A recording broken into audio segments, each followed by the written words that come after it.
গণহত্যায় জড়িত দলকে 10 বছরের জন্য নিষিদ্ধ করার বিধান রেখে আন্তর্জাতিক অপরাধ ট্রাইব্যুনাল আইন সংশোধনের প্রস্তাব দিয়েছে আইন মন্ত্রণালয়। গণহত্যার নেতৃত্বের অপরাধে রাজনৈতিক দলকে 10 বছরের জন্য নিষিদ্ধ সহ খসড়া 8 দফা আইন আন্তর্জাতিক অপরাধ ট্রাইব্যুনাল আইনে যুক্ত করার প্রস্তাব করেছে আইন মন্ত্রণালয়। এক বৈঠকে বসেন মার্কিন প্রেসিডেন্ট জো বাইডেন ও বাংলাদেশের প্রধান উপদেষ্টা ডক্টর মোহাম্মদ ইউনূস। জাতিসংঘ অধিবেশনের মধ্যে এবারই প্রথম বাংলাদেশের কোনো সরকার প্রধানের সঙ্গে বৈঠক হয় মার্কিন প্রেসিডেন্টের। দুই নেতার একান্ত বৈঠকে প্রধান উপদেষ্টা ডক্টর মোহাম্মদ ইউনূস বিগত শেখ হাসিনা সরকারের নিপীড়নের বিরুদ্ধে ছাত্রছাত্রীদের সাহসী ভূমিকা ও আত্মত্যাগের কথা তুলে ধরেন। মার্কিন প্রেসিডেন্ট জো বাইডেনকে সংক্ষেপে জানান কিভাবে শিক্ষার্থীদের অভ্যুত্থানে অন্তর্বর্তী সরকার ক্ষমতা গ্রহণ করেছে এবং তিনি সরকার প্রধানের দায়িত্ব নিয়েছেন। মন্ত্রিত্ব পাওয়ার 5 মাসের মাথায় পদত্যাগ করেছিলেন সাবেক স্বরাষ্ট্র প্রতিমন্ত্রী সোহেল তাজ। তারপর থেকে কখনো আলোচনায় আবার কখনো অন্ধকারে হারিয়ে গেছেন তিনি। 6 আগস্ট হাসিনা পালিয়ে যাওয়ার পর ফের আলোচনায় তিনি।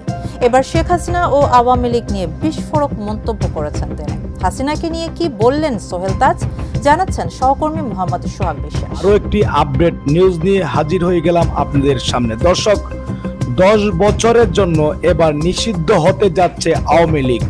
ভারতে বসে ডক্টর ইউনূসের বিরুদ্ধে নতুন করে ষড়যন্ত্র করছে এবার সাফিয়া সরকার, শেখ হাসিনা।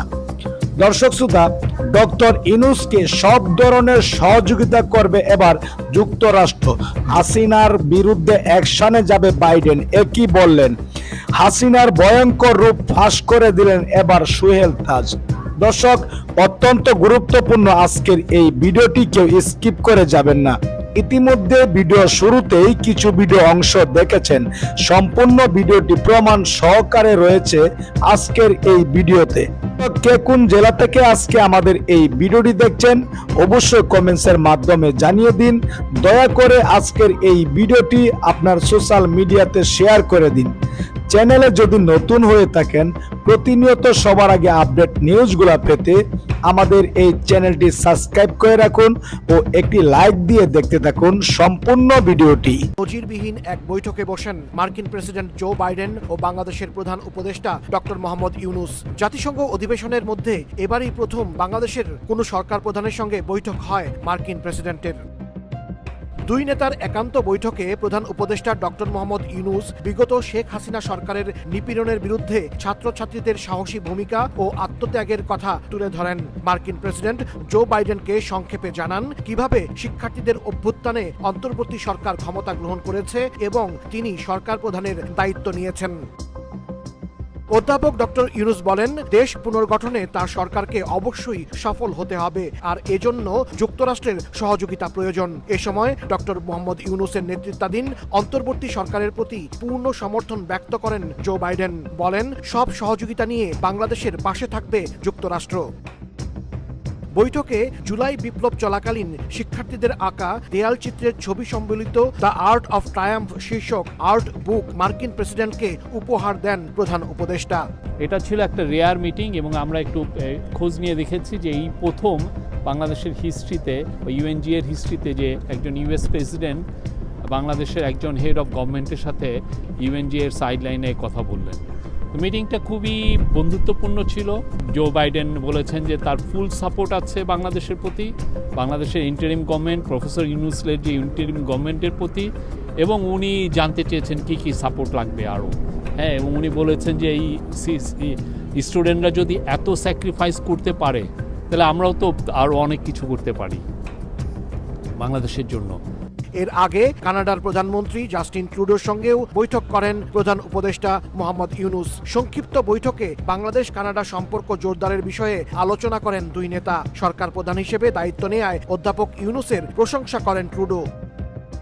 এ সময় ডক্টর ইউনূস বলেন, বিগত সরকার নানাভাবে ধ্বংস করেছে বাংলাদেশের প্রতিষ্ঠানগুলো। বৈঠকে বাংলাদেশি শিক্ষার্থীদের কানাডায় আরও বেশি ভিসা দেওয়ার অনুরোধ জানান প্রধান উপদেষ্টা। এছাড়াও জাতিসংঘ সাধারণ অধিবেশনের ফাঁকে প্রধান উপদেষ্টার সঙ্গে সাক্ষাৎ করেন ইতালির প্রধানমন্ত্রী জর্জিয়া মেলোনি, ব্রাজিলের প্রেসিডেন্ট লুলা ডি সিলভা ও মরিশাসের প্রেসিডেন্ট পৃথ্বীরাজ সিং রূপন। বিশ্বব্যাংকের প্রেসিডেন্ট, আন্তর্জাতিক মুদ্রা তহবিল IMF এর ম্যানেজিং ডিরেক্টর ও জাতিসংঘ মানবাধিকার বিষয়ক হাই কমিশনার সাক্ষাৎ করেন প্রধান উপদেষ্টার সঙ্গে। বিশ্বের বেশ কয়েকটি ক্ষমতাশালী দেশের রাষ্ট্র ও সরকার প্রধান এবং আর্থিক খাতের শীর্ষ প্রতিষ্ঠানগুলোর প্রধানদের সাথে বৈঠকে বাংলাদেশকে পুনর্গঠনের কথা জানিয়েছেন প্রধান উপদেষ্টা ডক্টর মোহাম্মদ ইউনূস। পৃথক এসব বৈঠকে বিশ্ব নেতারাও বাংলাদেশকে সহযোগিতার আশ্বাস দিয়েছেন। সংশ্লিষ্টরা বলছেন, এর মধ্যে বাংলাদেশের অন্তর্বর্তী সরকারকে মার্কিন প্রেসিডেন্ট জো বাইডেনের পূর্ণ সমর্থন ব্যক্ত করার ঘটনা খুবই তাৎপর্যপূর্ণ এবং ঐতিহাসিক। অন্যরকম, she betrayed me, she betrayed the party Aওয়ামী League and she betrayed Bangladesh. বাংলাদেশের প্রথম প্রধানমন্ত্রী তাজউদ্দিন আহমেদ, কিন্তু আওয়ামী লীগ সর্বদাই তার অবদানকে অন্ধকারে রাখতে চেয়েছে। তৎকালীন সময়ে তাজউদ্দিনকে সরিয়ে প্রধানমন্ত্রী হয়েছিলেন শেখ মুজিব। তবুও আওয়ামী লীগের সাথে বেইমানি করেনি এই জাতীয় নেতা, কিন্তু তার পরিবারকে কোণঠাসা করে রাখা হয়েছিল বারবার। তাজউদ্দিনের ছেলে সোহেল তাজকে একসময় স্বরাষ্ট্র প্রতিমন্ত্রীর দায়িত্ব দেয়া হলেও ক্ষমতা ছিল না তার। এবার সেই মুজিব কন্যা শেখ হাসিনা ও আওয়ামী লীগ নিয়ে কথা বলেছেন সাবেক আওয়ামী লীগের এই প্রতিমন্ত্রী। তানজিম আহমেদ সোহেল তাজ বলেছেন, শেখ হাসিনা আমার সঙ্গে বিশ্বাসঘাতকতা করেছে, আওয়ামী লীগের সঙ্গে বিশ্বাসঘাতকতা করেছেন, বাংলাদেশের সঙ্গে বিশ্বাসঘাতকতা করেছেন। সোমবার প্রবাসী সাংবাদিক কনক সরোয়ারের ইউটিউব চ্যানেলে অংশ নিয়ে এক প্রশ্নের জবাবে এসব কথা বলেন তিনি।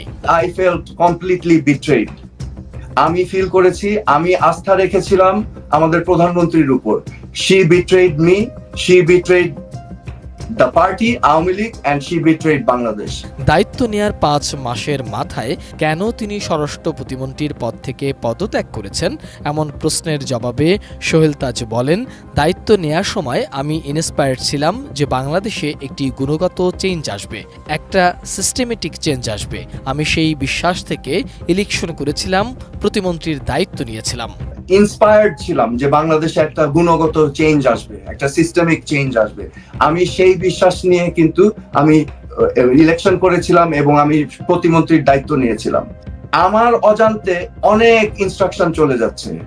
একটা উদাহরণ দেই, যেমন আমি স্বরাষ্ট্র প্রতিমন্ত্রী, আমি হঠাৎ একদিন দেখলাম আমার জেলা গাজীপুরের এসপি চেঞ্জ হয়ে গেছে। তা আপনি এখন চিন্তা করে দেখেন বিষয়টা। আমি স্বরাষ্ট্র প্রতিমন্ত্রী, আমার জেলার এসপি চেঞ্জ হয়ে গেছে, আমাকে বলা হয়নি। এবং এভাবে বিভিন্ন জায়গায় পরিবর্তন হচ্ছে, এই বদলি ট্রান্সফার সব হচ্ছে একটা অদৃশ্য জায়গা থেকে। তো এই সকল কিছু আমাকে ব্যথিত করেছে এবং আমি তখন রিয়েলাইজ করেছি যে এই অবস্থাতে আমি যদি থাকি, আমি অনেকের জন্য পথের বাধা হয়ে যাচ্ছি। এটা তো প্রাণ আচার, আমাকে একটু দিস। ঠিক যেন ঘরের আচার, প্রাণ আচার। এছাড়া 1 ঘন্টা 4 মিনিটের দীর্ঘ আলাপচারিতায় সোহেল তাজ বিডিআর বিদ্রোহের সময় তার ভূমিকার কথাও তুলে ধরেন। আপনি এই র্যাব সোয়াট টিমকে রেডি করেন, প্লাস পুরা এলাকা ঘেরাও করেন। তো উনি বললেন এটা তো বিশাল এলাকা। আমি বললাম প্রয়োজনে আপনারা আনসার বাহিনী ডাকেন, আনসার বাহিনী ডেকে সারাউন্ড করেন। উনি বললেন ওরা তো গুলি করছে। আমি বললাম গুলি করছে, আপনার গুলির রেঞ্জের বাইরে সারাউন্ড করেন, কিন্তু মেসেজটা পৌঁছাতে হবে যে এখান থেকে পালাবার পথ নেই এবং প্রয়োজনে আপনারা আর্মি কল করতে হবে। তখন আমাকে আইজি সাহেব বললেন যে আমরা তো এই ধরনের কোনো নির্দেশনা পাইনি, তাছাড়া আমার সাথে এখানে মন্ত্রী মহোদয় আছেন। সো এটাই উনি ইঙ্গিত করছেন, আমি ধারণা করছি যে আমি স্বরাষ্ট্র প্রতিমন্ত্রী যেই সাজেশন দিচ্ছি বা ইনস্ট্রাকশন দিচ্ছি সেটা তিনি ফলো করতে পারবেন না, বিকজ ওখানে মন্ত্রী আছেন, স্বরাষ্ট্রমন্ত্রী আছেন। শুধু তাই নয়, আওয়ামী লীগকে নিষিদ্ধ করা প্রসঙ্গে সোহেল তাজ বলেছেন, আওয়ামী লীগ নিষিদ্ধ করতে হবে না, হত্যা, গুম, খুন, দুর্নীতির সঠিক বিচার হলে এমনিতেই আওয়ামী লীগের অস্তিত্ব ধ্বংস হয়ে যাবে।